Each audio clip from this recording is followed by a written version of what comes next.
bí o. tó bá rí bẹ́ẹ̀ ojúmọ́ òní tuntun mọ́ ọ̀yẹ̀ tuntun là ó là pérégedé àkùkọ tó kọ fáyé lónìí kó kọrin re fún wa kárí bá ti ṣe kárọ̀nà gbé gbà gbogbo àdáwọ́lé wa nínú ọ̀sẹ̀ yìí nínú oṣù tuntun yìí kó yọrí sí rere ó yá mọ́mì ẹ sọ fún dádì ẹ sọ fún mọ́mì pé nínú oṣù tuntun yìí èmi ni rẹ́kàn ẹ má bá ń dù ẹ má bá ń dù ẹ má bá ń dù tó bá rí bẹ́ẹ̀ ojúmọ́ rẹ ló túmọ̀ wá ní gbogbo tẹ̀sí láǹfààní láti túmọ̀ gbọ́ wa láàárọ̀ tòní àràbánúwé ìròyìn ó tún ṣe bẹ́ẹ̀ ó tún gàtẹ́ lórí ìkànnì kẹrìnléláàádọ́rùn-ún eléyìí tó fòṣùkárò ó kọ́ dondo ní Rainbow 94.1 FM ó yá nínú ọkọ̀ rí ọ̀hún láàárọ̀ tòní eléyìí tó tún já wa sí èbúté ògo orúkọ mi ò tí ì yí padà Stephen Àfọlábí lórúkọ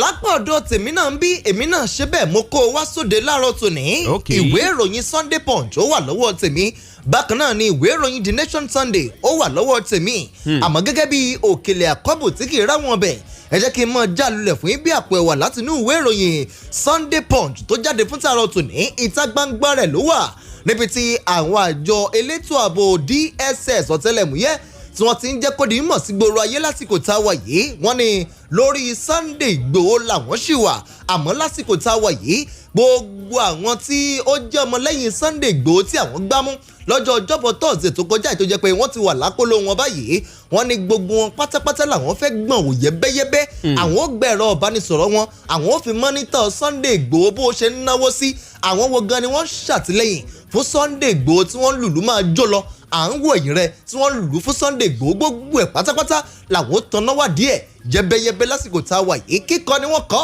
gẹ́gẹ́ bí àkòrí kíkà lèmi ó kà á sí yín létí lẹ́kùnrẹ́ láàárọ̀ tó lórí ọ̀rọ̀ bàbá Lai Muhammed tó mú yẹn náà ni jẹ́ kí n kí ọ lẹ́yìn ń bẹ̀ ìwé ìròyìn Sunday Punch òun náà tún kọ́ nípa ọ̀rọ̀ bàbá yìí náà níbi tó ti ń jẹ́ kó di mọ̀ tí bàbá yìí ti ń fọwọ́ kanlẹ̀ kéèpẹ̀ jẹ́ lánàá òde pé lásìkò tá a wà yìí Ọlọ́run ọba ń gbọ́ láàrin àwọn àti gómìnà ìpínlẹ̀ Kwara lọ́wọ́lọ́wọ́ tá a wà yìí ìjà ṣẹ̀ṣẹ̀ bẹ̀rẹ̀ ọ̀rọ̀ wá di yam pẹ́pẹ́ skátàskátà iṣu àtàyànyàn lánàá òde yìí bó ló ṣe jẹ́ gan ẹ gbọ́ síwájú sí láàárọ̀ tòní o. Àràbá The Nation Sunday ó kọ́ láàárọ̀ tòní jẹ́ kí n lọ sí ìpínlẹ̀ Zamfara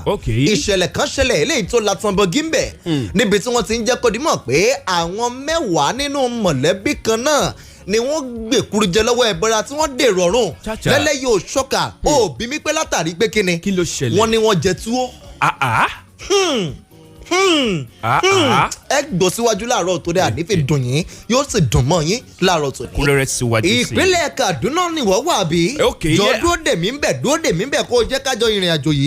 àwọn agbésùmọ̀mí kan ni wọ́n tún dúnkokò báyìí o wọ́n tún sọ̀rọ̀ wọ́n ní wọ́n ṣe bẹ́ẹ̀ wọ́n pa àwọn èèyàn méjì ọ̀tọ̀ọ̀tọ̀ nínú abúlé kan àwọn mẹ́tàlá tó kù tó jẹ́ pé wọ́n jí gbé ní kòpẹ́kòpẹ́ yìí ní ìpínlẹ̀ Kaduna nínú abúlé kan wọ́n ní wọ́n tún bẹ̀rẹ̀ sí ní béèrè ẹgbẹ̀lẹ́mìtì àràgbá yamuyamu owó kan lọ́wọ́ àwọn mọ̀lẹ́bí wọn ó bí mi pé èló ni wọ́n ń béèrè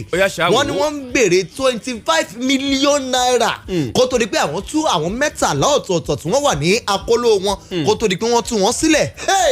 wọ́n sọ̀rọ̀ ẹ̀kúnrẹ́ ń bọ̀ láàárọ̀ tòní.